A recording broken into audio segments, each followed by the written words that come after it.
What's going on, guys? Welcome back to another episode of Evil and Intoxicated here with Evil Eddie from Pure Evil MMA. And above me, of course, as always, Ted Czech. What's going on, Ted? Hey, Eddie. What's up, man? How you been? I've been doing awesome here on the East Coast. Kind of snowing here, but for the most part, it's been melting away.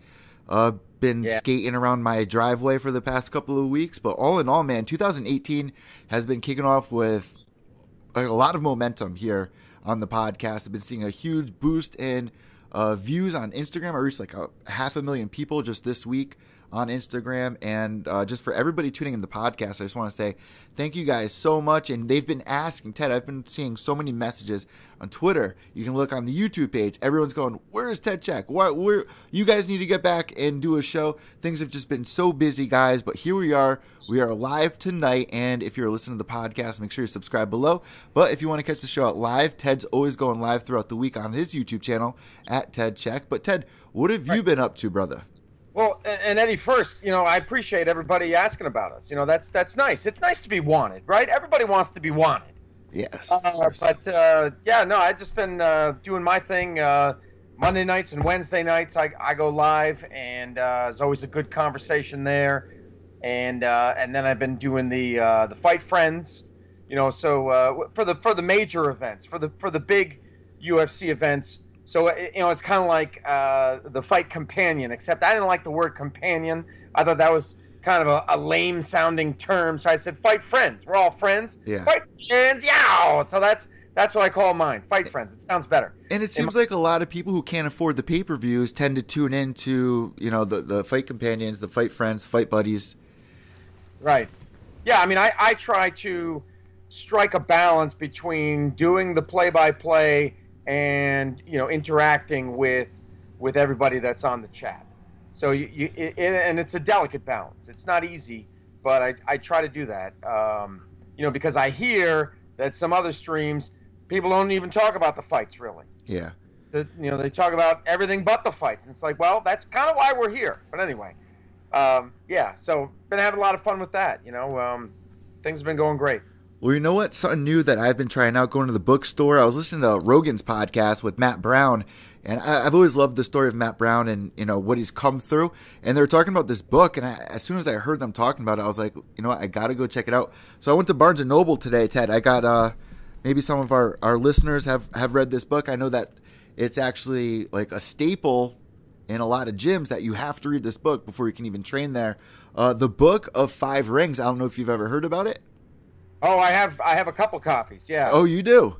Yeah, I do, because there's different versions, there's different translations, because it's translated from the Japanese. So I just found out about it today. What exactly am I in for here with this? Well, it's written by Miyamoto Musashi, who is... Bruce Lee. Bruce Lee's trainer. What's that? Like Bruce Lee's mentor or something like that? No, you're thinking of Yip Man. Oh, okay. Miyamoto Musashi was a samurai, or he was I believe he was a ronin. So in other words, he didn't have a master, but he wandered around the Japanese countryside looking for people to fight. And so he was I don't believe he ever was bested. He was undefeated, I guess, in sword fighting. And so he wrote this book kind of at the tail end of his career. It's like pretty much all of his knowledge, and the most famous thing I think that he was involved in was he went to meet a rival on an island off the coast of Japan, and for whatever reason he didn't have his sword with him, so he used the oar, as the legend goes. He used the oar from the boat, and the other guy had a regular katana. He had a regular sword, samurai sword, but Miyamoto Musashi beat him with an oar. Wow. That's as the legend goes. But no, the guy really was a gifted swordsman and philosopher. So that's what it is that you're going to be reading there. I'm looking forward to it. I picked that up, and I also picked up the recent issue of Fighters Magazine. I don't know if you're big into that. I don't know if a lot of our listeners are, but Eddie Alvarez made the cover, so I had to pick it up. something new I'm going to get into. I follow him on Twitter. So, but you know what, Ted? We have so much to talk about today. There have been so many headlines. Our listeners have been so anxious. But before we jump into today's show, I just want to give a quick preview of what you guys are in for. Of course, this weekend we have a pay-per-view event. Some of you guys out there aren't too happy about wanting to dish out $60 for this because it's not really a title fight, and usually pay-per-views are title fights. There's been a lot of fight announcement that some of you guys are for, some of you guys are against. So me and Ted are going to kind of go back and forth with some of the latest headlines. Ted, what else are we going to be discussing on today's show? We got the fight announcements. We have Jacare Souza as well, with an amazing win last weekend over Derek Brunson. I don't know if you caught that. Oh, I most certainly did. Yeah, so he thinks that he's maybe next in line for the shot, but of course we've got to figure out what's going on this weekend with UFC 221, and that's another thing we can talk about too. Rockhold and Romero. So there's a lot to discuss and a lot of fallouts too. Unfortunately, the injury bug is back at it again in 2018. I guess no one got their vaccines, Ted. Wait, what's that? What about the vaccine? Sorry, I was distracted by the chat. Orlando wants me to shotgun a beer, but. I don't have any with me down here. I gotta get some cans. And I'll do the monster thing. All right, I'll do that sometime. But anyway, what are you talking about? Vaccines? Yeah. The injury bug striking again. It looks like nobody got their injury bug vaccine. Oh, yeah. The injury bug vaccine. Yeah, Max Holloway. That seems to be the latest one. But of course, that gives us another intriguing fight that we're able to salvage UFC 222. So we're gonna have Frankie Edgar versus Brian Ortega. And also, guys, we're going to jump into it right now, but make sure you subscribe down below. Follow Ted on Twitter at Ted Czech. That's TEDCZECH. And you guys follow me on Twitter as well at evil_echo. That's EVIL_ECCO. Also on Instagram at Pure Evil MMA. Guys, I actually interviewed Max Payne Griffin as well, who's going to be fighting Mike Perry. So you guys can go check that out, Pure Evil MMA on iTunes, Podbean, and YouTube. All right, Ted, let's get into it. A lot of fight announcements this week. I think the right one to start with, though, the one that seems to be getting the most hype, is Frankie Edgar versus Brian Ortega. Now, this was a fight that was originally supposed to be matched up with Frankie Edgar, Max Holloway versus Frankie Edgar, the champ, right. Max Holloway versus Frankie Edgar. When this news broke that Max Holloway was out, your first reaction, what was it? When I found out about Max Holloway, I mean, I was bummed, but it being a pay-per-view, I thought there was a chance. So you're saying there's a chance. I knew there was a chance that they'd be able to save it somehow, one way or another. They'd be able to come up with something. Considering that we're a little bit, we're however many weeks it is that we're almost at 221, so we've got a little bit of time, and I was confident that they could do something. And you remember, I'm sure, right after Brian Ortega won his last fight, he said he pretty much knew that they were gonna sign Frankie and Holloway. So he said, well, I would like the winner of that. I'll be patient, I'll wait, but I want the winner. So Max is out. So just put those two guys together. You know what? And I like that attitude that he's got. But you know what? When the situation presents itself, he's not going to say no to it. He's not one of these guys that goes out there really calling anyone out. Like, he really wants to follow the tradition of the rankings. But you know what? Taking people out like Cub Swanson is making you deserving of fighting people like Frankie Edgar next. But Frankie Edgar is known as the guy who's going to stop the young up-and-comers like we saw with Yair Rodriguez, let's not forget. And there are people that are comparing the two. Somebody left me a message about that saying, oh, I think it's going to be just like Frankie versus Yair Rodriguez. I don't know if I'd put Ortega in that category, in quite the same category as Yair Rodriguez. I think Ortega has a little bit more experience. Well, I think he's more polished, and he's also not a guy that it's a different style that he has anyway. He's not a spinning shit kind of dude. Yeah, spinning shit. He's a Brazilian Jiu-Jitsu guy, and Frankie is no slouch on the ground. I mean, that's not his forte, but we know he trains with Renzo Gracie and Ricardo Almeida. So he's got the chops, but he just likes to box and wrestle. That's his thing. Well, we've seen it a couple of times with Brian Ortega that he tries his best at striking, and he really keeps up with a lot of the fighters. But he gets hit an awful lot, and I'm nervous to see what Frankie Edgar is going to bring to the table, because if he's getting pieced up by guys we barely know, or even Clay Guida, an older Clay Guida, that was whooping his butt for almost the entire 3 rounds, and just gets caught in the last couple of seconds, in the last minute of the third. And that's been happening a lot with Brian Ortega. The last couple minutes, the last seconds of the third round, somehow he comes back and wins. Frankie Edgar's a different animal. He's a different beast. But a lot of people are labeling Frankie as the Uriah Faber of that weight division. Would you agree with that? Of the featherweight division, he's the Uriah Faber. So kind of like always a bridesmaid, never a bride kind of thing. Like he's good. He's very, very good, but he's not great. Well, he's been the champ before, but will he get it again? You know, I don't know. Has he been? Not at this weight division. This weight division. He was lightweight champ. He's not featherweight. So, but you're talking about the feather. He's the Uriah Faber of the featherweight division. I mean, I don't know. You know, how many young guys is he going to be able to face before he finally turns into the Uriah Faber? If he's not, where he's over the hill. I mean, he's 36 years old. You know what I mean? You have to wonder about these things. I mean, fighters. There's a peak to your fighting, and then there's a slow descent, or sometimes it's a very sudden descent. But so you wonder, is this okay? So he looked great against Yair Rodriguez, but will he look great against Ortega? Or is Ortega the guy that's gonna unseat Frankie? And that's what I'm seeing a lot of fans, at least online, saying, and it was my first gut reaction too, Ted. Is this a smart idea for Frankie Edgar to do, first off, because he is right there with the title shot in his hands once again? Like, he was right there with the Jose Aldo fight. It was right there at UFC 200. I believe it was UFC 200 with Aldo and Edgar. Correct me if I'm wrong on Twitter or in the chat room. But it's always right there. And it seems like this time Max Holloway gets injured. Brian Ortega, even though he's a young up-and-comer, even though Frankie does have the upper advantage amongst those guys usually in the past, this one scares me a little bit. And I could see Brian Ortega getting the win and then even maybe taking out Max Holloway. I don't want to go too far in the future, but this is just, that quick vision that I get instantly. Like, I got a little nervous when I heard about this matchup. How about you, Ted? Are you all for this? Who'd you get nervous for, Eddie? I got nervous for Frankie Edgar. And, the title's right there. You had the title match, and now you're trying to save a card. But is it the smart thing to do? I see what you're saying. I mean, you had to give props to Frankie Edgar. What a warrior. What a fighter. Yeah. Instead of kicking back, because we've seen fighters do that.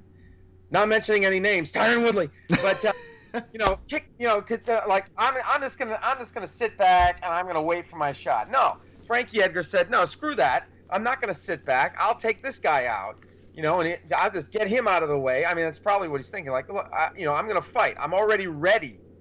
I've already went through the camp, or I'm however many weeks into this camp. That's so true. It'd be stupid not to. I think a fighter's fighter thinks this. I haven't come this far to not fight. This is true, but you know what the thing is, Ted? At this age, like you're just bringing up, it gets to the point where you lose a fight and you take 3 steps forward and 7 steps backwards sometimes, and at that age, well, there is that risk. I mean, if he loses to Ortega, he's going to be bumped down a bit. So there's that risk. This is an exciting division. Let us know what you guys think on Twitter. Ted, what's going on in the chat room really quick? Any notable? A lot of people here. We got Roz Storm. We got G-Man Mule. Orlando Castro says, I'm in Vegas drunk and watching Ted and Eddie. Yes. Dude, all the places in the world, you're in the Sin City of the planet.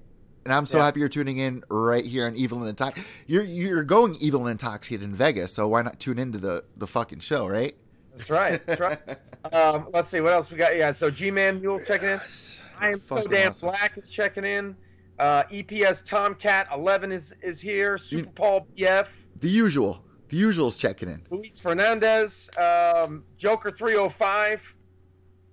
He's calling you the Instagram model. What is going on, Eddie? Are you flexing on Instagram? And then I see you dyed your hair on the top there. All right, hold on. First off, for everybody listening to the podcast that can't see, yes, my hair is blonde right now, but I didn't go into the freaking hood and go, guys, dye my hair blonde. No, I didn't walk into the Spanish barbershop and said that. It was purple for like 3 days before it washed out. I had dyed it purple for the show to stick out, go with the show, and washed right out. So that's what you're left with. So this is what I'm left with. This is what I'm working with, Ted. This is what I'm working with, Okay, all right. All right, man. But you know what? I reached 500,000 people on Instagram, so I guess I am turning the Instagram model. You have 500,000 followers. Impressions. I wish 500,000 followers. So you're how are you going about doing that? You're taking glamour shots or what? 100 friends this week, though, which is pretty cool. I like how Instagram set up the business pages for people to check out like your analytics like you can on YouTube. But right. It's kind of like Twitter. Like usually in a month, if I'm lucky, I'll reach about 500,000 people. I did it in a week this week. So big things happen on Instagram, guys. Follow me at Pure Evil MMA. You can follow Ted too on his Instagram.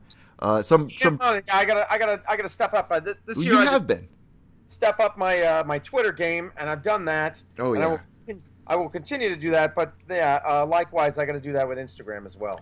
But thanks for checking in the chat room, guys. Not trying to be a model at all, but ain't bad to look good. I'll tell you that much. Ain't bad to look good. Do it. If you want to, you do the hair dyeing. Not my thing. But anyway, so.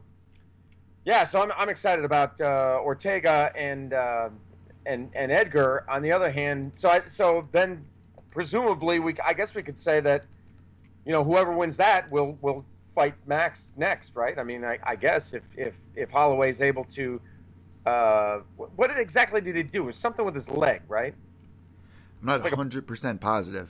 I'm not 100% positive. I can go check it out. I'm sure one of our listeners can tell us right now.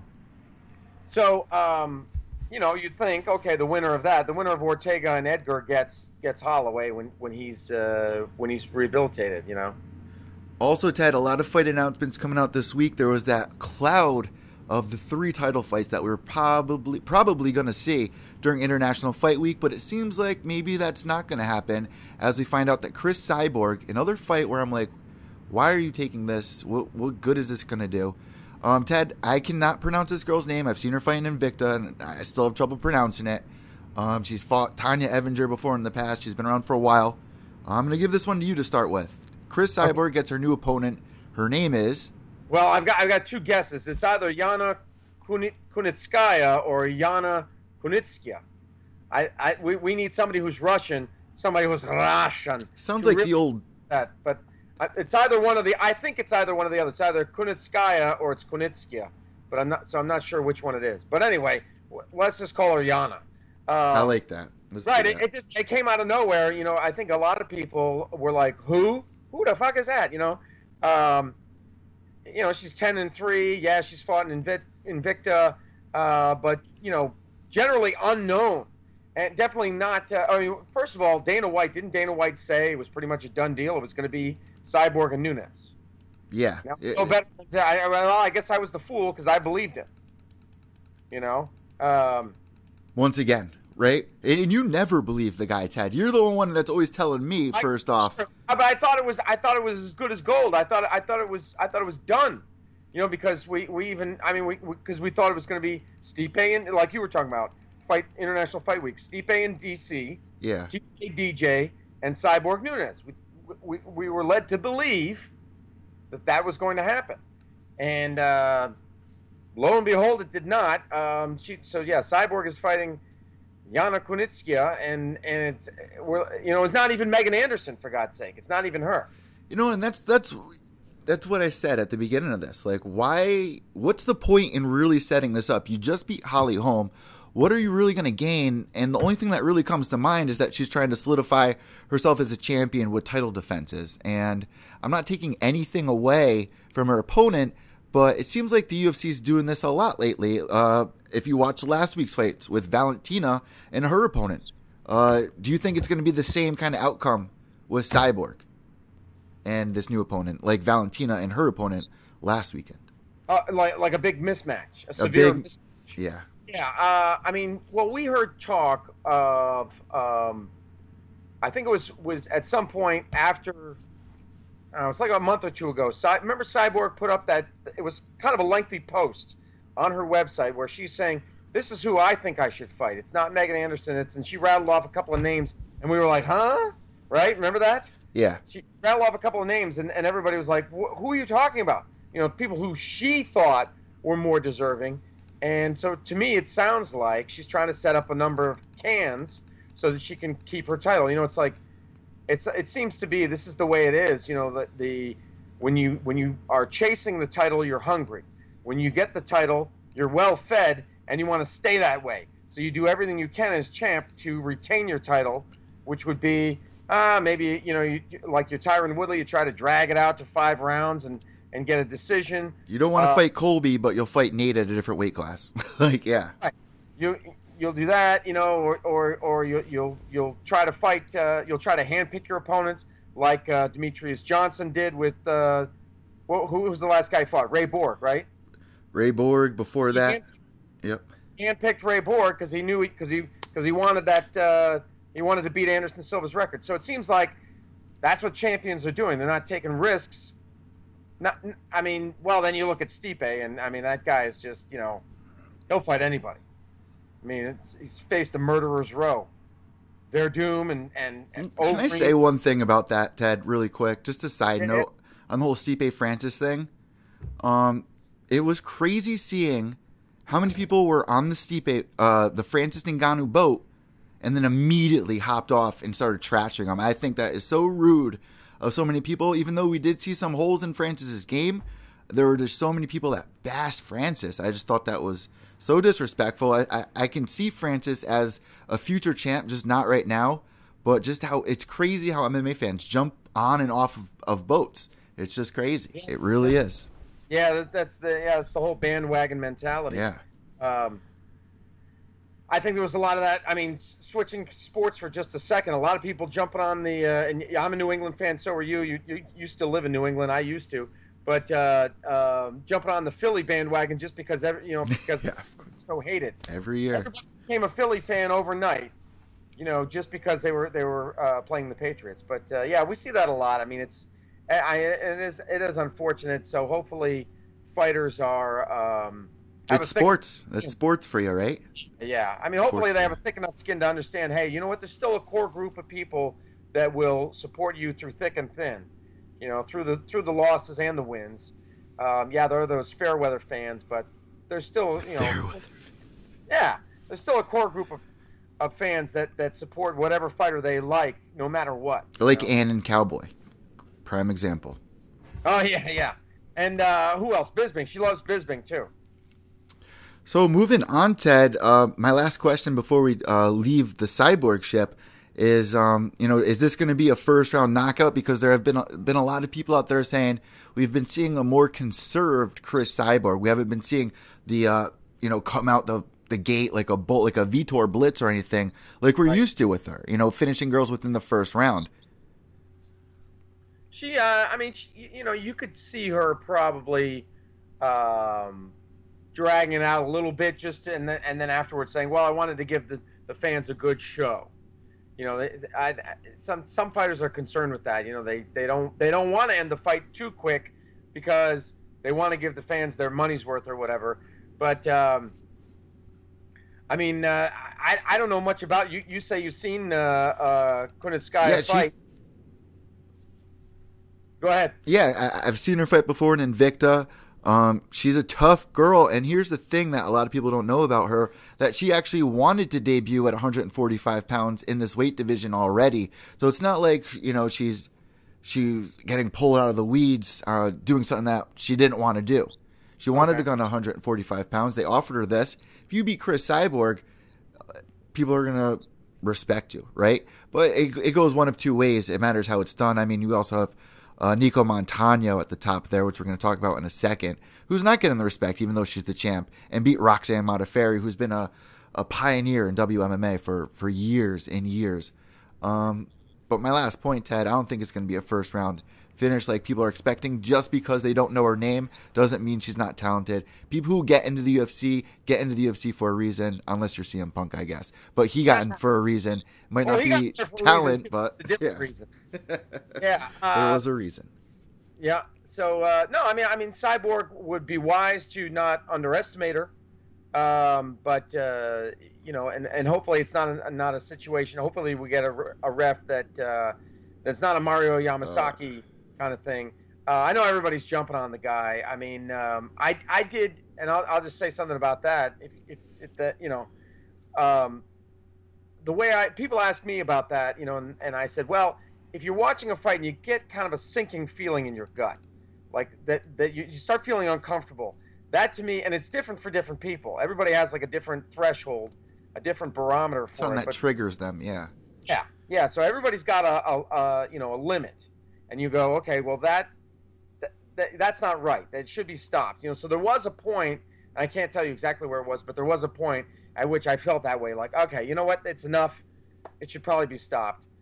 But you know, but it went on, and eventually, you know, she won by she got the choke, right? She got the rear naked choke, and the tap. 2 taps. 2 taps. Okay, yeah, but so that was the other issue, was that he didn't see the first one. Yeah. Aside from just letting it go on and on, because it was like the numbers were crazy. It was like 300 and something strikes to like 3. Yeah, I think you're right on point. Like, yeah, to 7 or something. Yeah. Or 300 plus to like 3 strikes thrown by Priscilla. What's her last name? Cachoeira? Your guess is as best as mine, Ted. Cachoeira.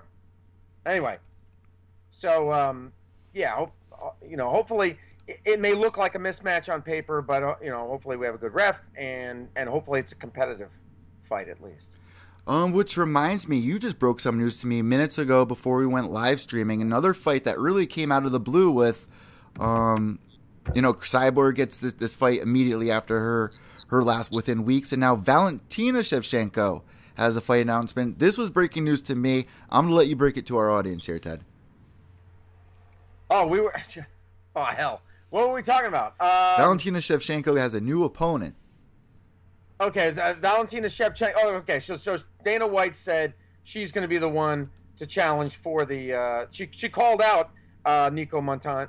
It's Montano. Yeah, Nico Montano. Called out. Yeah, it's got the Enye. Yeah, so Nico Montano, not Montano. So she called her out, and so yeah, he said that's. Well, again, don't believe his lies, but that's what he's saying at this point. You know, that she's going to be Valentina Shevchenko is going to challenge Nico Montano for the title next, for the strawweight title. But you were saying that nobody is, or that there's a lot of people that are not giving Nico the respect that she deserves. Yes, that's something I definitely want to point out. Just because you don't know her, yes, she was on the show, doesn't mean she's not a prime girl to be in the UFC. Maybe people don't think she should be champion yet, but she has the chance to prove that. And I'll tell you this, Ted, if she can even do somewhat good against Valentina Shevchenko, there's going to be a lot of people that gain respect, even if she does lose. This is her shot, though, and this is a tough opponent. To be UFC champion and then to have Valentina come up, which was the plan this whole time, right? That was pretty much the plan, to have Valentina come up. She announced it as soon as they announced this weight division. She was like, I'm going to drop down right after she lost to Amanda, which was another very close fight. This is going to be a tough fight for Nico Montano. I want to back her here, but obviously I'm leaning towards Valentina. But the issue is we don't know that much about Nico. We know a lot about Valentina. She's a slow starter, builds her way up as the round goes on. Maybe if Nico comes out fast, she has a shot. But as far as I'm concerned right now, fans aren't backing her. I want to, but I just haven't seen enough. This is her shot here. What are your thoughts on the little that you know about Nico? You know, should she have the respect as a champion? She did beat Roxanne Modafferi. She did get through an entire season of Ultimate Fighter against, you know, there were some decently talented girls in there. Barb. She beat Barb Honchak. She beat Lauren Murphy. Like, those are 2 amazing fighters in the UFC and top of Invicta, one of the Invicta champions, even though she was returning after 2 years. Instant thoughts there on that, Ted, from just what you know. Not too many people are familiar with Nico Montano. I mean, they constructed the entire division around the cast of The Ultimate Fighter, and generally speaking, when you get Ultimate Fighter contestants, they are not as well known. They're being pulled into the organization, but I think it was the first time that they ever had the Ultimate Fighter, and then from that show, yeah, is the mic okay there? Yeah. From that show, you had that was how you constructed the entire division. So I don't think people are just familiar with her. You know what I mean? But so I think it would be okay in that regard to allow it. Usually, I don't like it when fighters leapfrog over virtually an entire division to challenge. But I think in this case, Shevchenko, I think it would be okay. I think it would be warranted to do that because the other fighters are just pretty much most of them are inexperienced. Well, here's the other thing, Ted. People are saying that Valentina shouldn't be just carried to the top either after her last performance against somebody that we barely know. Do you agree with them on that? Because I could understand the argument there, but Valentina's done a lot since coming to the UFC. She's beat some very talented fighters, and dropping down to a weight class where she should have been in the first place should grant her a spot, #1 contender. Yeah, you got to look at the body of work, at her body of work as a whole. And now this the person that she just fought, Priscilla. I mean, she actually was Valentina was smart about that because she really wasn't taking any chances. She didn't. Priscilla had like what four of her fights. She was 8-0 or 8 and I think she was 8-0, right? I believe. On paper, she looked good. On paper, she looked good at undefeated at 8-0 with like half of those wins coming by knockout or TKO. So Valentina, fairly quickly went for the takedown, rather than standing up and trading with her. She kind of said, well, you know what, I'm going to go with my best chance here, instead of engaging in a firefight with this girl. So she was not underestimating her opponent. But yeah, I think it was a mismatch. I do think it was a mismatch. But going back to my other point, yeah, you got to look at Valentina and her work as a whole, and also the lack of experience in the rest of the division, and so that's why I think, yeah, she should get the next shot. Well, for those of you guys out there that haven't even seen the rankings for this division, it is all over the place. Doesn't make any sense at all. Girls who are on losing streaks are like in the top 5. It just really doesn't make sense. A lot of the girls from obviously that season Ultimate Fighter, but then you have like Paige Van Zandt thrown in there in like 5th, and Paige is like 1-4. She's like won one fight out of her last 4 fights. Somehow she's like top 10 in that weight division. It just doesn't make any sense. It needs to be structured a little better. And if you have somebody like Valentina who should be fighting as a #1 contender, in my mind, she's the #1 contender in that division. So this fight does make sense to me. Nico has a lot to prove here. Can she do it is the question. We'll find out when that fight. When is that fight? A matter of fact. Well, hold on. I can get you that answer in just a second here. Because this news just broke today. It is the 8th of February. I don't know that they've actually said it. This is from Damon Martin, the writer Damon Martin, and he says Dana White confirms Valentina Shevchenko will get the next title shot against flyweight champ Nico Montano, but it doesn't say when. It's just he's just so it hasn't really been signed. It's just from Dana White. So we really got to watch ourselves here because anything can happen. Fool me once. We're on Fool Me 2,600. Yeah, exactly. Saying she deserves the next title shot, and it's going to be ugly for that division with somebody like Shevchenko in it. So that's what he's saying. So believe it or don't believe it. You know what I mean? I don't know. Also, really quick, Ted, there's 2 fighters that I don't want to talk about, but find it necessary to, since they did make headlines this week. The first one being, I'll start with CM Punk. CM Punk making headlines once again. It's in the back of everyone's mind. And let me just rewind a minute. For everybody that hasn't been familiar with the CM Punk story in the UFC, maybe you're a new fan to MMA. Well, CM Punk obviously is a wrestler. Coming over, waited 2 years, right, Ted? He trained for 2 years getting ready for this UFC fight where we're like, all right, let's see what happens. It lasts, a minute and a half, and it's over. Yep. I got behind him. Not many people did. I remember going back and forth with you. I got behind him saying, give him a second shot. He waited 2 years in training. Give him one more shot. But people don't want to see that for plenty of reasons. Obviously, he doesn't deserve it. Talent-wise, he's not a legit fighter. And I came up with this brilliant idea before I get any further.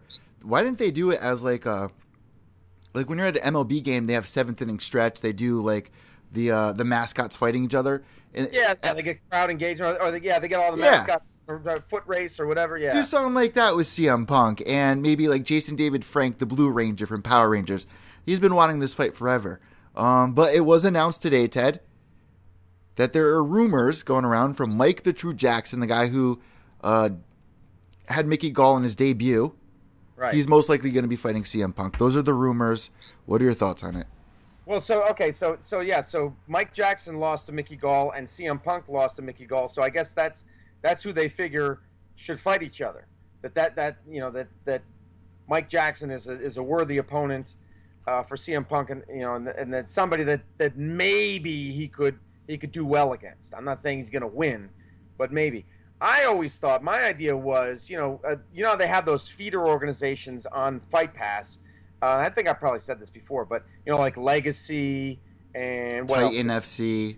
Yeah, CM Punk should headline. He should main event one of those, a regional. He should main event a regional show on Fight Pass, and that's the way to do it. That will give him his last fight and give him the best chance of winning, because he'll be fighting somebody of a lower experience level and somebody he's got a good chance of beating. That's what I think. But they're going to stick him on a main card. It's not going to be main event or co-main event, but he's going to be on the main card of whatever. I guess it's UFC Chicago, which is that a pay-per-view? I don't think it's a pay-per-view. I thought it might have been 225. It could be a pay-per-view, and it should be a pay-per-view if CM Punk's on it, because I'm sure they're trying to aim for people from WWE to come over to rent the pay-per-view. Yeah. Right? See, guys like us, we don't want to see that fight, but there's a whole host of other people that do want to see that fight. I'm interested in it. I'll watch it. It's like a train wreck. You can't help but watch it. Yeah. But here's the other thing, though, Ted. I know that there's a lot of people against it, but here's the good part to it that maybe people aren't remembering. At some point, we all started as fans in the sport, right? Me growing up, I was a huge fan of WWE. Somehow it transpired over to MMA in the long run of things, but it all started as the WWF fan, right? CM Punk is going to bring over a lot of fans. Like a lot of my high school friends started watching UFC not because of the Ultimate Fighter, because Brock Lesnar was coming over to fight. Right. He's going to bring over an audience, and if you're a fighter on that card, instead of complaining, realize that you can be somebody's new favorite fighter. You know what I mean? You're bringing over a huge staple of fresh eyes, and you need to take advantage of that. Yeah, I mean, definitely WME, IMG. Well, the first time Punk fought, it was still owned by the Fertittas, right? I think. Yes, 2000. Yet. So yeah, 15. Regardless of who the owner is, yeah, they're definitely going to take advantage of his popularity. Or 2016, excuse me. Yeah, so I don't know, man. I don't. Yeah, I get it. We'll all be watching. We'll all be watching. More than anything, I just want to see if he's improved. On one level, you got to give the guy props. What if he wins? Do you give him another fight? Like, what do you do? What do you do? Because it just sounds like nobody's looking that far ahead. Like Dana White's just like, look, I said I'd give him one more, so I'm going to give him one more. I like the guy. I'm going to give him one more, as Dana would say. I like the guy. He's a good guy. You got to give CM Punk props for going through with it. You know what I mean? This was something that it seems to me like it strikes me as he wanted to cross it off the bucket list. He wanted to get in at least one MMA fight, pro MMA fight in his lifetime, and he did it. And now it's the second one, so he can maybe redeem himself from the first. Props to the guy for that. You know what I mean? He's doing a hell of a lot more. I've never been inside a cage. You know what I'm saying? So I got to give him props for that. Hey, you mind if we look at the chat room? Yes.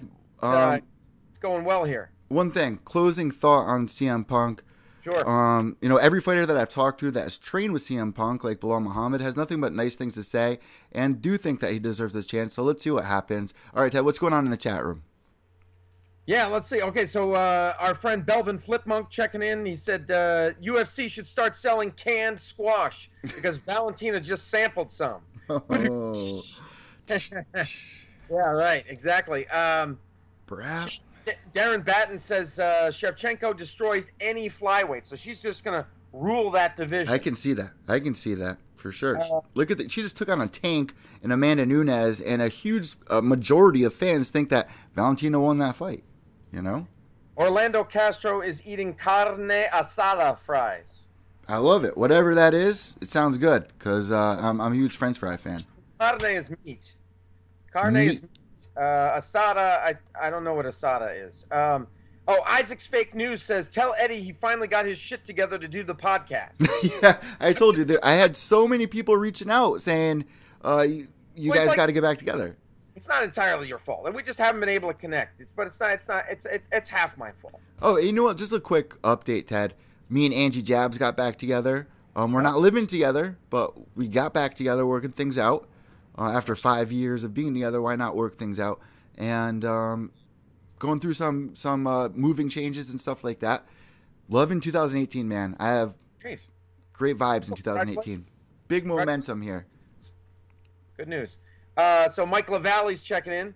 Mike, I like to call him Mike the hair farmer because he grows his hair out real long. Mike the hair farmer LaValle. Let's see, Orlando Castro again. Darren Till will be the welterweight and middleweight champion. Mark my words. That's what Orlando's saying. Ted, you remember champion weeks ago? I was like, I had my buddy over, never watched MMA fights before in his life, and he was all about this one fight. I couldn't remember who it was. It was Darren Till, one of his first fights. It was Darren Till versus another young gun, where it was just back and forth. And it dawned on me earlier today when I rewatched it. And I couldn't remember a Darren Till fight for the hell of me. You know what? He's a young man that is just full of power, and he has such swagger to him inside the octagon. Kind of like Conor McGregor. He kind of has that Conor McGregor long stance, that wide Gunnar Nelson stance. Well, he's a Muay Thai fighter. Yeah. He's got like 50 Muay Thai fights under his belt, and he also has lived in Brazil. You got to look up. Grew up there. What's that? He grew up there. He left school at a young age and grew up there. That's insane. Yeah, because he's fluent. Like there's videos out there of him teaching Muay Thai, speaking Portuguese. Yeah, he's legit, man. But they spit. It's the native language of Brazil. It's really cool to hear that. But then he when he speaks with an English accent, right? When he speaks English. I cannot wait to see what's next for him. Big things coming for Darren Till. 100% agree. Who was that just said that, matter of fact? I was talking about Darren Till. I believe that was Orlando Castro. Yeah, that's Orlando Castro. What did it say? He can be champion what division? Welterweight and middleweight. Because you hear Darren Till talk, and what does he say? He says, "Oh, I'm a light heavyweight, but I fight at welterweight," and so he could probably do middleweight. Does this bother you now, Ted? That people are doing this, like everyone's champion jumping to another weight division? I mean, this is a good segue for the next fight announcement: Stipe Miocic versus DC. Are you liking this? Are you liking the champs jumping up to fight in these super fights? Are you liking people jumping divisions like this? I mean, on one hand, it does make things exciting, right? Is that all we have left, though? Is that the only thing that's going to excite us anymore? We've seen this with boxing. I mean, Floyd Mayweather was champ in like 5 or 6 different divisions. But actually, I mean, you can go back further you can go back to Kenny Flory, and he started at 185, then he fought at 170, 155, and 145. He fought in 4 different divisions. Champ of none, but I think it's the natural progression. I mean, look, who was the guy? Oh my God, he called himself the Truth. Now I can't remember his name, but he fought at light heavyweight and heavyweight, and he said he was going to be champ of both. And I was like, nah, dude, I don't think so. But but fighters have been thinking about this. It's something that I think a lot of fighters think about. Yeah. You know? Oh, Brandon Vera. It was Brandon Vera. I remember when Brandon Vera made his debut in the UFC. I think it was after he, won his first fight. He's like, I'm going to be champion both. I'm going to be champion, light heavyweight and heavyweight. And I'm like, nah, you're not the guy. It might be somebody, but you're not the guy. Do you think that the UFC and Dana White's doing this because they're trying to downplay how special Conor McGregor is and fear that Conor McGregor is going to leave? Like, are you looking at, like, of course, Conor, if he leaves for boxing, he's still going to be carrying around those 2 UFC belts. He's still going to be saying, I'm the 2-division champion. Do you think that they're making these to kind of downplay what Conor has done, or do you just think that this is a new era like we've been talking about for a year now? This is the money era, the WME IMG era. Is this just how things are going to go for now on? Well, I mean, Conor can always say that he was the first. Yeah. Nobody can lay claim to that but him. He was the first. And did it in Madison Square Garden. Right. Did it in the most famous combat sports arena in the world. So, no one can take that away. I'm trying to think. I think in the case of Stipe Miocic and DC, at the time I thought it was because there was that rivalry, there was that bad blood going on between Dana White and Stipe, and so I likened it to a bounty. So Dana White put a bounty on Stipe Miocic. Bring me the head of Alfredo Garcia. Bring me the head of Stipe Miocic.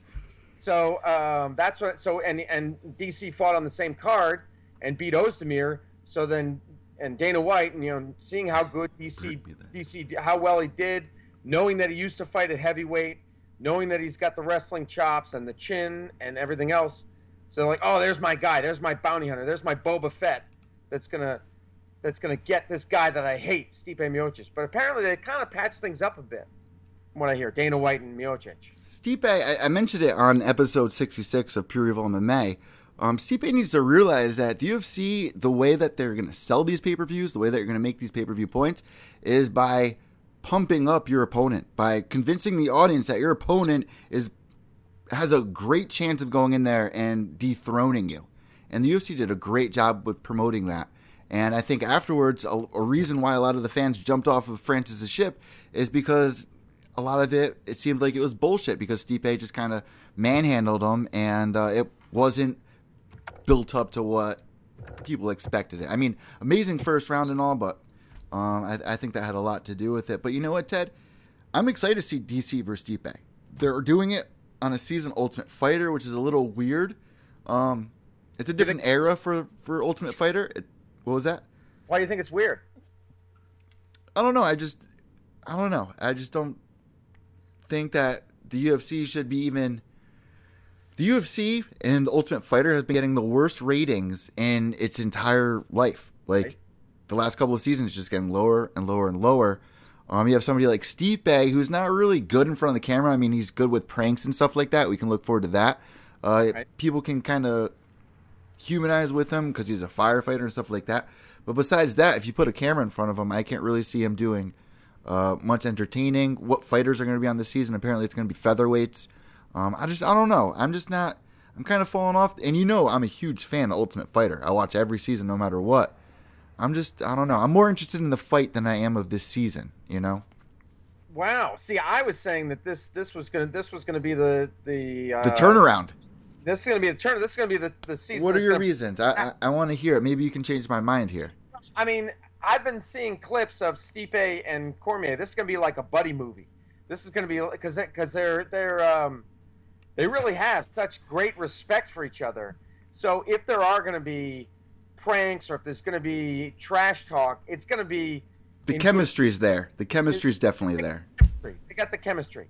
So it's going to be in good fun. It's going to be just pure competitiveness. It's not going to be with any hatred, any malice involved. Now, the other one I wanted to see, my number one choice, because I didn't even see this. This was totally off my radar. I couldn't even fathom it. I never envisioned it, but what I wanted to see was Tyron Woodley and Colby Covington, because that was going to get down and dirty. Yeah. That was ruthless, and that's what I wanted to see, and that's ratings gold right there, in my opinion. those two guys just jawing at each other, yelling at each other, doing like nasty pranks, would definitely involve alcohol and poop. You know what, Ted? I had a lot of people calling me out because I said that Colby Covington versus Tyron Woodley was going to be that season Ultimate Fighter. Obviously, that fell through. Tyron did not want to do that season. But yeah, he wants to fight Nate Diaz. Like, dude, fight the number one contender. I understand he's fought the past couple number one contenders. He's been wanting that big money fight. Nate Diaz is not the big money fight, in my opinion. You don't think so? You don't think so? I mean, think the Colby Covington story was perfect. It was perfect. You had so many people that really hate Colby, right? I think you could have drawn a good audience from that. Right here, Isaac says, "I just want Woodley to knock him the fuck out." You see, and there's a lot of people like that. But then you got you got people like Darren Batten saying, "Heck, Tyron's ducking everybody." So I mean, yeah, they are polarizing figures. They're either you love one and hate the other, or the reverse of that, vice versa. I mean, I give him this, like I just said, Ted. With Woodley, it's, his last two opponents have been number one contenders, Damian Maia and Wonderboy. They haven't been fun, but those were the guys who actually deserved it. Something that we really haven't seen in the UFC for a little bit now. The number one contender actually getting a title shot. It happened. So Tyron, he wants his money fight. I understand that, but the Colby Covington story was gold. He should have ran with that. It's a loss on his end. Well, I mean, actually, I'm kind of relieved because I don't think Covington's quite ready yet. Yeah. His striking against Maia, he's got some serious striking. Maia was piecing him up. I forgot about that. Right. Yeah. There was two things that I noticed about it. I have to go back and listen to what I said, but I mean, there was one, like his striking. He's got striking issues. I mean, the wrestling's on point. It's probably on a par with Woodley's. So he should just take the wrestling, set it aside, and say, I'm going to focus on my striking. Hopefully he is. Hopefully that's what he's doing. He's taking my advice because, I know. So Colby versus RDA? So what's that? Colby versus RDA? Well, I mean, isn't Dana White, Dana White, don't believe his lies, but Dana White, isn't he saying RDA is gonna fight Woodley? Because he's saying that the Nate Diaz fight it's not going to happen. That's the rumor, and I really hear that that's what they're trying to push for to actually set right now. So we'll see what happens with that, but nothing official yet. Right. I mean, but I did tweet out today. I said, yeah, okay, so Dana White's saying that's not going to happen. Watch, next week he's going to announce it. Yep. He's going to announce Nate Diaz. He's going to just turn right around. And what people do is people are so excited about whatever the announcement is, they forget about the lie.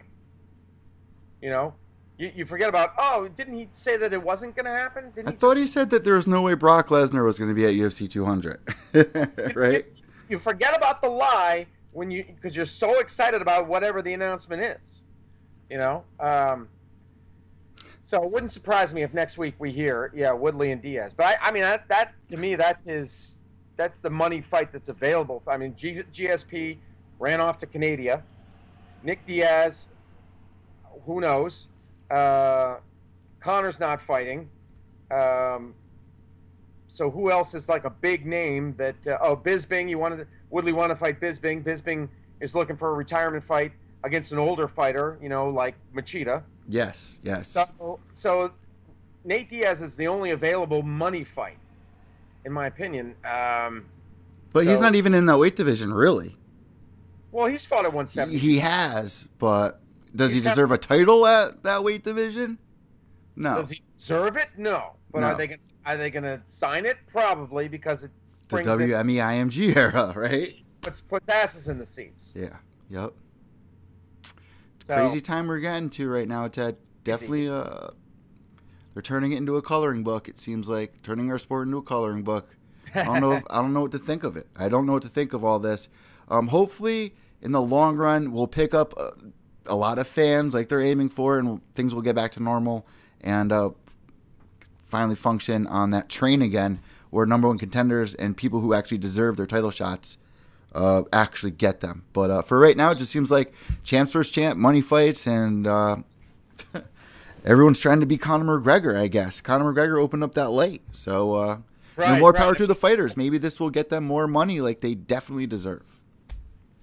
Yeah, I mean that's kind of the silver lining in all this. That's the positive that we can get out of it, you know. But Orlando Castro saying none of the Diaz brothers deserve title fights. Period. They need to fight and stop bitching. I'm gonna agree with that. Orlando's saying not active. You need to be active to get your title shot. Right, and then we got Mike LaValle. He's got a new name for Colby. He's calling him Cuntington. Cuntington swings like a gorilla in heat. Any decent striker will take him apart. See, that's why I'm hoping. I mean, fighters can make improvements. There's no doubt about it. Fighters, I mean, especially when you're training 2-3 times a day, you can and you set your mind to it. You can make improvements. Now, I maybe shouldn't use the. Well, I mean, take a lot of these guys that were wrestlers, who then developed. You know, Johnny Hendricks, developing the hand power. Right. I mean, from Woodley to Johnny Hendricks. Woodley, yeah. Josh Koscheck, you know, a number of these guys that were top collegiate wrestlers with no striking experience, and suddenly they're knocking fools out. So it can happen. He can get better. So that's why I'm happy that he doesn't have that fight just yet. Who knows? Maybe they'll sign like RDA versus. Well, RDA doesn't want Wonder Boy. How about RDA versus Till? I would love to see that. That's interesting. I would like to see that fight. I would. Is it too soon? I don't know. Are we going to see a Yair Frankie Edgar out of it? I don't know. We have to see. Till taking out Cowboy the way he did, and I know that he kind of followed the blueprint of blitzing, going out fast, and just really shocking Cowboy. But I think he has what it takes to be at the top 5 in that division this year. I got to agree. Ted, moving forward, what else is going on in the chat room? I don't want to cut anyone off. Yeah, so that was, let's see here. Orlando says, I want Darren Till to light up one of the Diaz brothers. See what else we got here. Darren Batten, I said before that fight, the fight, that Ngannou didn't have good technique. So, you know, heavy hands, but hits like what a Toyota Corolla or a Ford Escort. Yeah. And I hope that you won money that night. I hope that you put a bet on Francis, because you would have won a good amount on DraftKings. I'm not a betting man, but you know, yeah, that's right, because he was the favorite, right? Yeah, the top favorite on DraftKings. Ted, Stipe Miocic was the cheapest fighter you can buy on your card, so it was that big of an underdog. It's crazy. What you were talking about, champs fighting number 1 contenders. I mean, Ngannou was the number 1 contender. Stipe fought him. Before that, wasn't Overeem the number 1 contender? Yep, 100%. So, I mean, you know, somebody was asking me last night, hey, Ted, who are the shittiest UFC champs right now? And I said, well, number 1 is Conor. He's the worst UFC champ right now. Defender vacate. He's number 1. And then I think I put Woodley at number 2. Well, what about Montano, Nico? Just because she's just the new girl. She's, you know. That's why I didn't, because she's unproven, so I didn't want to put her in that category. Kudos to you then. Kudos to you. As a bad champ, yeah. But anyway, so yeah, Belvin says Stipe got a home show in Ohio, plenty of promos, including a trip to Croatia with Mirko, a tough season, favorable matchups. They all are except Kane. So I'm not. But you know what? I'm not sure what Belvin is replying to. Big shout out to Belvin, by the way. He came in as our member of the week last week for Pure Evil MMA, just because of what he does on Twitter. I love the discussion threads that he's posting. So you guys listen to the podcast or watching the video cast, I would definitely go follow Belvin Flipmonk on Twitter. I believe it is what it sounds like, Belvin Flipmonk, right? Belvin Flipmonk, yeah. It's like Melvin Chipmunk or whatever. You know, I love people who engage in MMA discussion.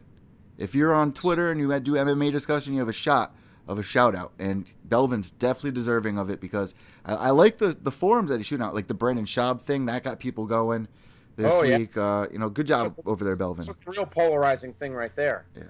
Yeah. I mean, and for those who don't know, so Brendan Schaub was commenting on what he called the all black panel on Fox Sports 1. And that was Eve Edwards, Tyron Woodley, and Karen Bryant. Although Karen Bryant is light-skinned, so she might be, you know, she might have some white in her. I don't know. But anyway, he called it the all-black panel, and he was saying, "Look, we get it, Fox Sports 1, we get it. You know, you're multicultural or whatever." But I think it was just he thought that they did it on purpose. I don't think that was really the case. I think it was just the luck of the draw. That was who was available tonight. They have a larger stable to choose from. They've got Dominic Cruz. They've got Bisping. They've got other people on that right. They've got a larger talent pool. Yeah. It just so happened that Eve Edwards and Tyron Woodley and Karen Bryant were available that night. But Belvin Flipmonk was the one who took that from Sherdog and blasted it out on Twitter and got people talking about it there. Yeah, people are going crazy for it. What's your take on all that, Eddie? Even though Brendan said it, I mean, you don't want to shoot the messenger, really. I understand it offended a lot of people. It offended me at first, but really, like, I remember my stepfather at the fire department missed out on a job as like captain or something because he scored higher than one of the Spanish people or a different race and didn't get the job because they needed to fill the position with someone else in the melting pot, really. So there is truth behind stuff like that, but unfortunately I wish the world wasn't like that. But there is some truth behind what Brandon had to say, whether people like it or not, and I think people need to realize that, don't shoot the messenger there because there is truth behind that. And if you want that to change, then you need to be more like me and not look at people with, by their skin color. I really don't look at people. I don't know if it's because I grew up in the city as one of the only white kids around, but I just don't look at race like that. I don't know. I never felt out of place or anything like that. I never looked at anybody like that. And I didn't even realize that Brandon Schaub was making the point, and I was like, oh, I didn't even realize that everyone on that panel is black. Kara, Yves, Woodley, like I didn't even think about that. Like it's not even on my mind, Yeah, I would have noticed. As people. Yeah. There's people. Exactly, and they're definitely qualified. They're fighters. There might be beef on Kara, but I love Kara. She has a great personality. She's spunky, and I don't think she got the job because of her race or anything. But there is a truth behind it. There is, unfortunately. She used to be an MTV VJ, Karen Bryant, way back in the. I think that's where she got her start. Was on MTV. Everyone really gives her beef because of that whole Ronda Rousey incident where she was on side of the cage or whatever, and Ronda was going to hug fans. Kara thought that she was going to hug her, so she like wraps her arms around her all awkwardly. You remember that or no?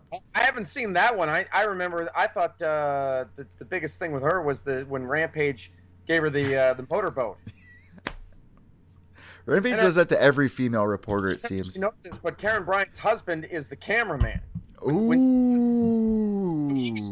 He filmed the whole thing, so he got cucked. But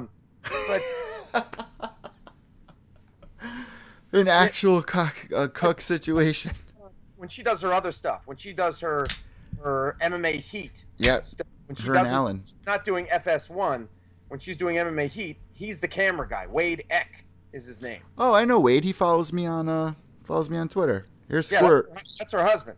Squirt saying hi, everybody.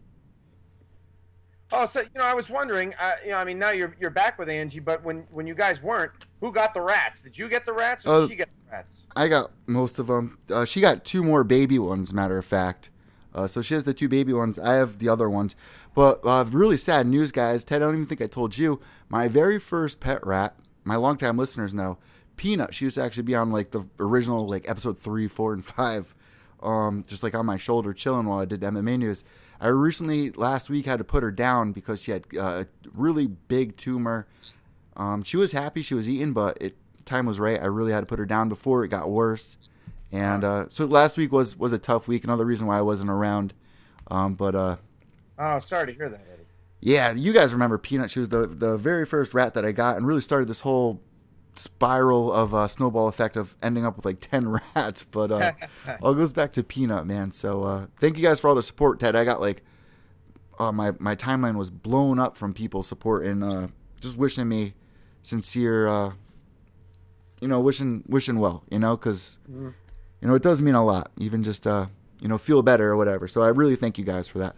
But moving on here, Ted, with all these champ versus champ fights, I don't know. I'm just not into this whole Stipe DC Ultimate Fighter thing. No, you're not into it. I don't know. I mean, I think it'll be different. It'll be a different, refreshing take on it because we had the last one I watched, at least. I think there's been at least one more since then, or maybe two. Was T.J. Dillashaw and Cody Garbrandt. That was a great season, the redemption season. That was the redemption season. Yep. I mean, well, geez. I mean, Jesse. What's his last name there? Jesse won the whole thing, and then he got busted for steroids. Yeah. I can't. Why? I can't think of his last name. You know what I'm talking about? Yep. He fought Diego. He fought Diego Lima, and he ended up losing it. And was rooting for him the entire time. Sandeep Singh checking in and saying, Taylor, Jesse Taylor. Yeah, Jesse Taylor. Second time he blew it. What a great redemption story. But what I was getting at was, we had that whole TJ versus Team Alpha Male thing going on there, and this is going to be totally different. This is going to be, like I said, two buddies, who are going to throw down at the end of this thing, but they're going to have a hell of a fun time in between. So it's just a refreshing take on the whole thing. Misha, Orlando's saying Misha, Karate Hottie, Carolina, Gina Carano, Joanna, rate 1 through 5. All right, let's do this. One more time, go through it. Okay, Misha Tate, Karate Hottie. Let's write these down. Oh, I just lost the. Hold on. 5 being the hottest, right? Or most attractive, I should say. Shit, where'd it go? Sorry, my chat is... Here, I'll get it.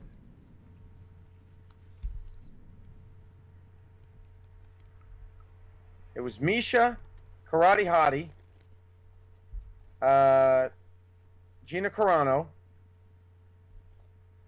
Oh, guys, by the way, 40 minutes ago, Roy Jones Jr. was headed to the ring. It's on UFC Fight Pass. I'm not sure of the update on who won yet, but his last fight though. All right, Misha, Karate Hottie. I got to do this quick because I'm gonna lose it again. Misha, Karate Hottie, Carolina, Gina Carano, and Joanna. I got to write these down. And Joanna. Okay. So rate 1 through 5. So it sounds like he's saying 1 is the top. Here, yeah, I'm pulling up our chat room right now. 1 is number 1. So. Okay. Yeah, so we'll say that number 1 is whoever we give the number 1 to. That's your top girl. All right, one more time. All right, Misha Tate, Michelle Watterson, Karolina Kowalkiewicz, Gina Carano, and Joanna Jędrzejczyk. Oh, shit. Gina Carano, number 1. Yep. Duh. Right? Yeah. Number 2. I'm going Misha, number 2. I agree. Definitely. Karate Hottie is 3. Carolina 4. Joanna's 5. That's the way I'm going, at least. Ted, 100% down with that. 100%. Why throw Joanna in there, though? Like, Joanna, she's pretty in her own right. Yeah, but you could put... Hey, beauty fades. Personality is for a lifetime, right? Personality goes a long way. There you go. Right? That's what my mama told me. That's from Pulp Fiction. Personality goes a long way. But anyway, you could put Rose Namajunas, long-haired Rose Namajunas in there. Catch up. Yeah, why not Rose Namajunas? Yeah, catch up. I got to specify long-haired Rose Namajunas, not this. No. Not for Evil Eddie. Not for Evil Eddie, man. I want that G.I. Jane look, man. No G.I. Jane, yeah. I want that whips and chains look. That's what I want. Anyway, so... Not many girls can handle coming to a bachelor pad with rats running around, man. But I know Rose could. Especially G.I. Jane Rose. Come on. Oh, and Sandeep is saying, what about... Not forget PVZ. Paige Van Zandt. Was she not on that list? Oh, no. She was not on that list. 5-0. Here's the thing with Paige Van Zandt. She is pretty, but, like, she's a weird kind of pretty. You know what I mean? She's like that 4th grade crush pretty. You know what I mean? Yeah, I get you. Darren Batten had the same thing as us. Number 1, Gina. Number 2, Misha. 3, Karate Hottie. 4, Carolina. 5, Joanna. Yeah, that rumors of Gina returning. Have you heard this? I mean, we hear it every other year. I was just watching Deadpool last night. Oh, no shit. Although she was kind of butchy in that. It don't matter. It's Gina Carano. Angry Rosie O'Donnell in that movie. Oh. Well, that's what Deadpool said. That's what he called her. Yeah, moving forward though here, let's get the ball rolling on this next topic here with Floyd Mayweather, Ted. I know that I want to just get it out of the way. I know that people have been talking about it. So just want to quickly brush up on it. Floyd Mayweather, is he going to fight in the UFC, or is he just pulling our leg? Is he just trying to get noticed? What's your take on it, Ted? Because for me, it really seems like I would have been more down with this if they didn't do the boxing fight first. If you take the whole Maymac one away with Conor going to box, I would have been down for Floyd to come over to the octagon. What's your take on this? Is he coming? What's your take? No, I don't think he ever will. I don't think he has the balls. He filmed a couple of Instagram videos where he steps into a cage. That's a load of bullshit. He will never ever do it. He doesn't have the stones, man. Yeah, I mean, look at what Conor did. I mean, yeah, did Conor lose? Absolutely, he lost. He got TKO'd. Okay, fine. But he went to Floyd's backyard. He played by Floyd's rules. Boxing ring, boxing gloves, the whole, didn't try to stipulate, let's make it a kickboxing bout, you know what I mean? Like, he didn't try to play any of that, like Floyd's been saying shit like, oh, I'll fight somebody, but no submissions, takedowns. The video of him walking into the octagon was just so funny. It was just so weird and funny. Yeah, then it's well, if you're gonna stipulate shit like that, if you're gonna take away, then it's not MMA. So, Conor went into your backyard, but you don't have the sack to come into MMA's backyard. I don't. He's just an attention whore. He'll never do it. I would like to see it happen, though. Would you like to see it happen? That would be, as big a fight as Maymac won. Except this time the UFC gets the upper hand instead of giving signing away all the rights to Showtime. They kind of rolled over for Showtime and let them run things. Now this time, UFC gets the upper hand. And can we shut all this talk with, have him fight CM Punk? What the fuck? What are you guys talking about? That's dumb. No. Let's be real. Let's be real and talk about, actual things. I know that the UFC's got you all crazy with these champ versus champ fights, but CM Punk versus Mayweather would go in there, run circles around him. He's an amazing boxer. Right. I mean... Yeah, we need somebody in there we need somebody that's a good grappler. I mean, somebody who's got striking skills, but we need somebody who has serious chops as well. Like Floyd needs. Look, I'll just say this: Floyd needs to be embarrassed. Okay, he needs to be shown what MMA really is. What about Mighty Mouse? Mighty Mouse was stepping up to it. I thought that was perfect. Mighty Mouse would be good, but if you're going to talk like Floyd, doesn't he fight anywhere between 150, 155? So if you're talking 155ers, I'd say Khabib Nurmagomedov, Tony Ferguson, or Nate Diaz. Well, Mighty Mouse said he'd go up. He did. That's true. I wouldn't have a problem with that, but I was into that, and Mighty Mouse is a great grappler, and that might, despite Mighty Mouse's great run, maybe that would be the most enticing to Floyd because he's such a small dude, and Floyd might be like, I'm so much bigger than him, whatever.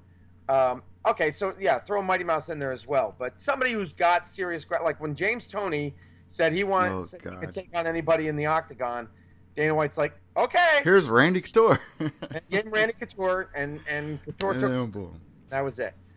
So that's what Floyd needs. Floyd needs to be embarrassed.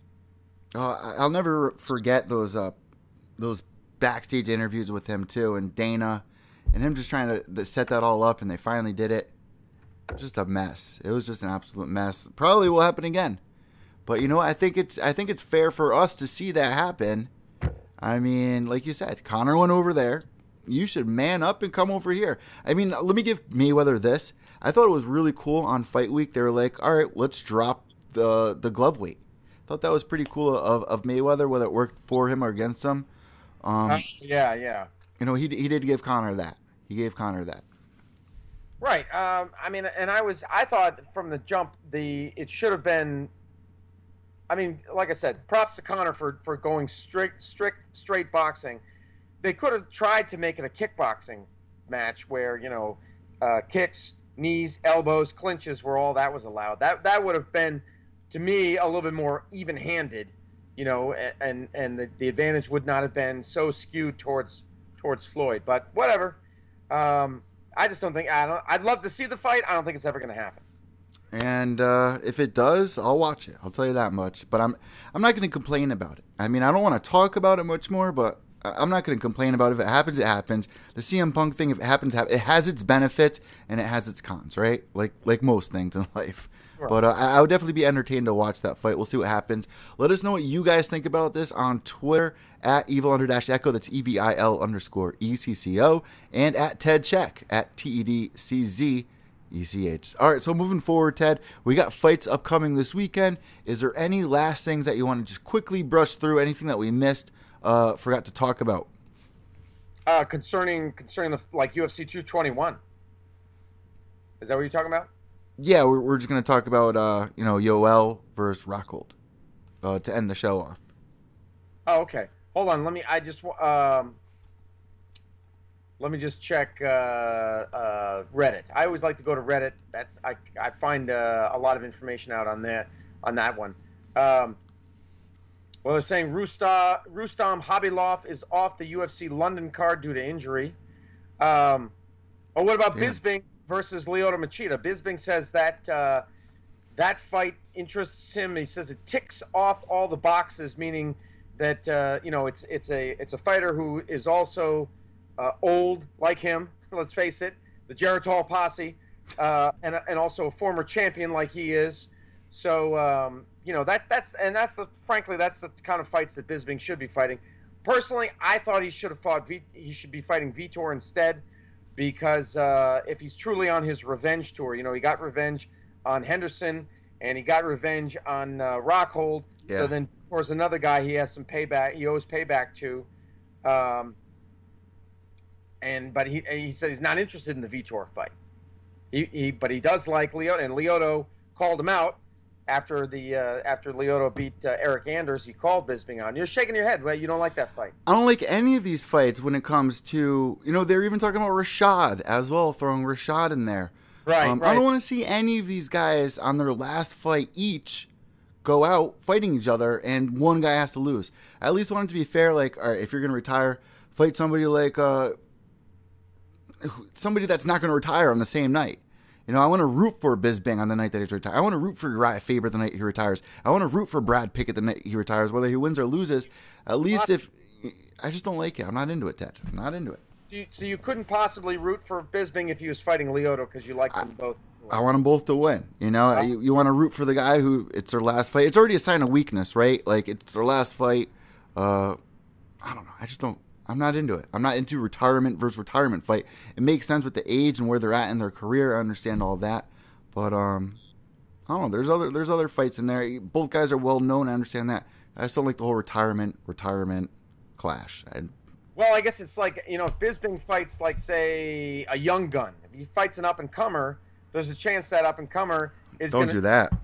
Don't do that either. Like Yair versus BJ. That was a horrible idea. So what's left? See, so if you get a young gun versus an old dude, then the young gun, if you would like the old guy to have a good chance of winning. I still want to see Bisping versus Yoel. Now, whether Yoel wins or loses, I still want to see Bisping.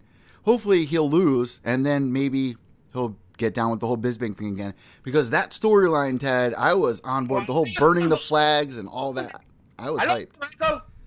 That you want to see? Yeah, I want more of that. I love you, Michael. I love you, Michael. I don't want much more of that. Give me more of that.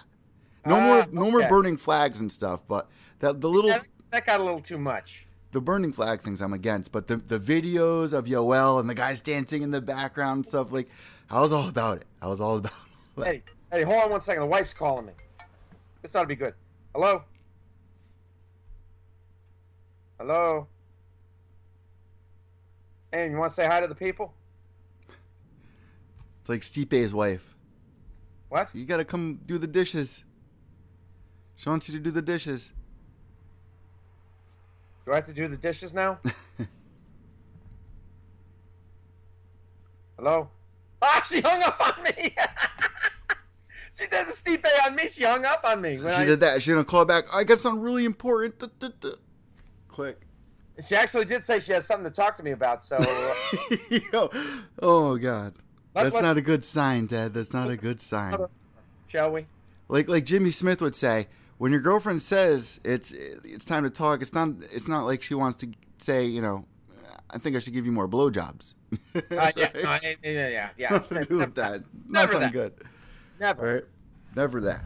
It can never be. But yeah, I'm not into this whole retirement versus retirement fight. Lyoto, Bisping, I see a lot of people on board for it, Ted. I'm just not there. I'm not there. Maybe you can sell me on it. Why is this a good idea? Why is everybody behind this? Because it's two well-known opponents, and they're equal or relatively equal as far as where they are in their careers. So either one of them has a good chance of winning. You could put them up against. Do it in London or Brazil? Because Bisping wants it in London, right? But Lyoto would probably want it in Brazil. Oh, see, yeah. Sorry, I'm still embroiled in this thing here. Oh, I don't blame you. Let's figure out. You should figure out what it is. Hold on. It has to do with my son too. I said, give me 10 minutes. Yeah. All right. Let's go. We got 10 minutes. All right. We got 10 minutes. Closing thought. Are they going to book this fight? Yes or no? Oh, Bisping and Lyoto? I'll go with yes. Yeah? All right, we'll see what happens. It seems like they're both down for it. So we'll see. When both fighters both agree on it, it still doesn't mean shit, right? Still doesn't mean, even when Dana announces it, still doesn't mean much, but no official announcement yet. But that gets us into this weekend's fights, which is going to make it interesting if you're rooting for Yoel versus Bisping for the last fight. I want that story to still climb. I still want to see that matchup. I loved it all. So this weekend, let's take a look at our card, Ted. I'm going to pull it up for our video cast. If you're listening to the podcast, you can go to UFC.com or check it out on Twitter. I'll tweet out the card for everybody right after I wrap up the show. Let's pull up this weekend's fight card for UFC 221. And the big deal with this, Ted, is, damn, how well are they going to do with sales? Because what's really intriguing about this fight? I mean, it's not really a title fight. There's not really even many big names on the card. Doesn't mean there's not good talent on the card. But is this going to pull in the numbers that they need? UFC 221? No, because they're missing Whitaker, and the lack of talent, the lack of well-known fighters. I mean, they've got good fighters. They're going to get a good gate because they have Mark Hunt and they have Tyson Pedro and a couple other guys from Australia, right? So they're gonna fill the arena, but I don't think they're gonna get good pay-per-view numbers. I think a lot of people are like, no way am I gonna pay. Wait. The last one was 65. Are they gonna keep the 65? Or are they going back down to 60? Isn't this ridiculous? That's a lot of money to be asking for people for cards like this. Especially, let me bring this one point up really quick, Ted. They were originally going to do this fight for free for us. Twice they tried booking Yoel versus Rockhold, and it was supposed to be on a Fox card or FS1. Now they're charging us for it. It's not like Rockhold's the champ, and it's not like Yoel's fighting for the championship. So they're not doing... It's interim. It's interim. It's for the interim title. But we all know that's bullshit, right? We know this, right? People hate that too. I mean, I don't know why is it necessary to do interim, because they could just say, well, they're fighting for the #1 contender spot, and then when Whitaker is healthy, and matter of fact, he's made leaps and bounds. It's like, I'm calling it I'm not a doctor, but it's like a medical miracle, because the doctors were saying, oh, dude, you got a year. you got a year before you're going to be ready. And like a day later, the dude's like, dang, dang, dang, dang, dang, dang, hitting the pads. I mean, I was like, holy shit, you know? Yeah. He had a lot wrong with him, right? What exactly was wrong with him? I mean, I heard, I didn't look There was into a few it, things. Basically, what happened was he passed by GSP in the hotel lobby, and the alien that was in GSP leapt out of his body and into Whitaker's midsection and began to eat his organs. That's what happened. No, but he had some type of was it an ulcer or no? They said it was a staph infection, an internal staph infection. God! Imagine that! Imagine that. When you see staph infections, it's on the outside and it's going into your body, but supposedly this was inside of him. Jesus, that's rough, man. That's rough. Yeah, but you know, so wow. I mean, you know, so anyway, back to my point. Why can't they why do they have to give a belt? That now it's like the UFC feels obligated anytime somebody is sick or is injured or whatever, they feel obligated to make an interim belt. No. You know what the reason is, Ted? Number one contender. No, you know what the real reason is because they need to trick people into thinking that this fight is more important than it really is. That's what it really is all about. The casuals. Yeah. They're trying to trick people. They don't even know what interim is. They just think it could be a weight division. They see interim championship fight and, there's a championship fight on tonight. I still don't think it's going to do well. How many interim titles are there out right now, first off? I'm not even sure. There's a couple. I think there's 2, 3. This would be the third, right? Well, here's Isaac's got a point. He says, you know what? If it pays the fighters more to That's fight, true. Why not? True fans know it means number one contender. I mean, yeah, and certainly if I was a fighter and if the UFC approached me and they said, hey, Ted, we want you to fight for the interim title, I'd be like, make it worth my Yeah. Sweeten the deal. You know, I would definitely push for that. Even if I had a contract, I'd say, well, no, sorry, we're going to have to renegotiate.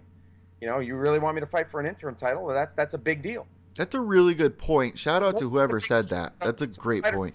Yeah. Yeah, if they're going to make it a big deal, you're going to make it a big deal? I'll make it a big deal. Give me more money. Yes. So that's a great point, Isaac. So, yeah, why don't we tell you what? I've got to attend to this situation in my household. Why don't we can we run through picks real quick? Yes. So let's start with the main event and work backwards on this Yoel versus Rockhold. Who you got? How's it going down, Ted? I'm picking Yoel Romero by knockout. Not sure when exactly, second, third round, something like that. But flying knee.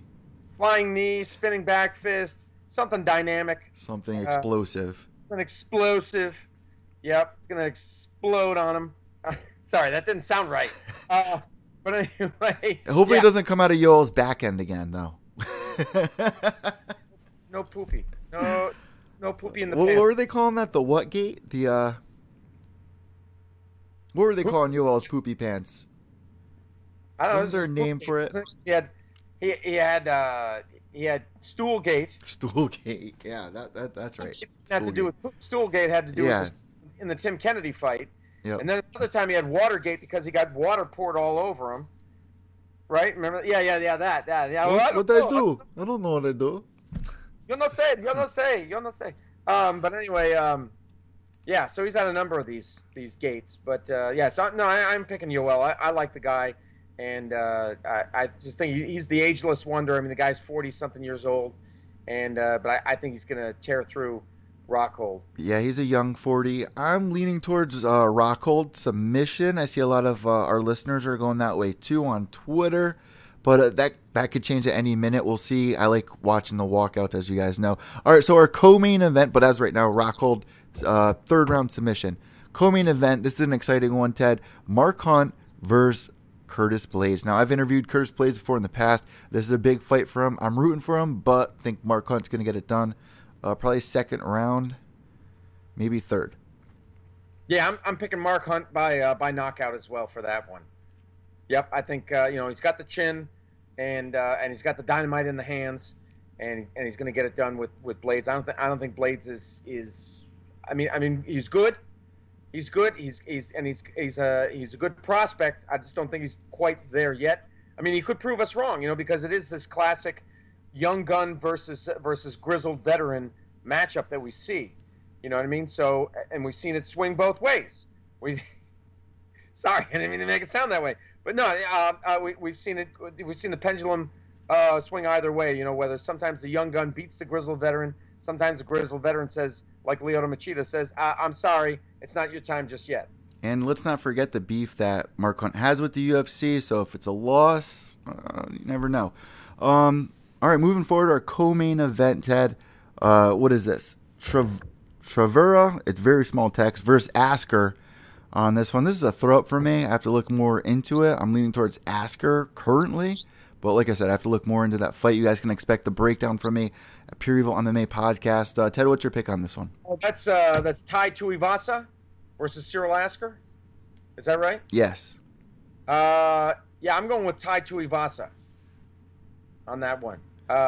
He's from Australia. Bam Bam. And undefeated, 6-0. Nice. You may remember he made his UFC debut in November against Rashad Coulter, knocked him out with a flying knee. Oh shit! I do remember that. That. Coulter, man, he's had a rough ride so far. He's only 24 years old, Tai Tuivasa, and he's 6'2", 265 pounds. And Cyril Asker, considerably older at 32 years old, also 6'2", but about 20 pounds lighter. But for Stipe it didn't matter. But then again, that's Stipe. Asker is he's got 3 losses. He's at 9-3, but he does have 4 UFC fights. He's 2-2 in the UFC. Yeah, it looks like he struggles against guys who are heavy-handed strikers. So yeah, I the more I look at it, the more I think Tai Tuivasa with the knockout. Yeah, now that I'm looking at his record and stuff and his background, I could totally see that going down. We'll have to see what happens on that one. But, yeah, I'm going with Asker. Not exactly sure. Maybe a decision. All right, moving forward, a fan favorite, especially down where this card is in Perth. We got Jake Matthews versus Jing Liang, who is 14-4, and Jake Matthews, who is 12-3. I'm going for Jake Matthews, man. I'm going behind the hometown favorite. I always like when he's on one of these cards. How is it going to go down? I don't know. Maybe a submission for Matthews. How do you see this one going, Ted? You know, Eddie, just for argument's sake, I'm going to go with Li Jingliang. He's on a 4-fight win streak. And so was he had, he's a bit of a KO machine. I mean, he's got knockout, decision, and TKO. So, yeah, I'm going to say Li Jingliang by TKO over Jake Matthews. Moving forward, we have Pedro, who is currently ranked number 13 in this weight division. He's going to go up against Safarov, who's 8-1, only lost 1 time his entire career, and has some really great stand-up. But, he has a chance to make the rankings finally if he can get past Pedro. That's going to be a tough thing to do. Pedro's only lost 1 fight in his entire career as well. Damn, this is a tough one. I'm going to go with Pedro, probably KO early on, round 1 or 2. What's your pick here on this one, Ted? I mean, he's probably going to get a takedown, maybe a submission. That's what I'm going to go for. Safarov, I mean, they're both coming off their first losses ever in their careers. And granted, their careers have not been that lengthy. But Safarov, he lost to John Vellante, who's a very hot and cold fighter, but he lost to him by TKO. You look at Tyson Pedro. He lost to Ilir Latifi, who is Brickhouse Gorilla, serious grappler. Lost to him by decision. Just based on that alone, I'm going to go with Tyson Pedro. Moving forward, we got Brown versus Kim. Brown with a 17-11 record. Could confuse you, a lot of people. And Kim, what's up, Ted?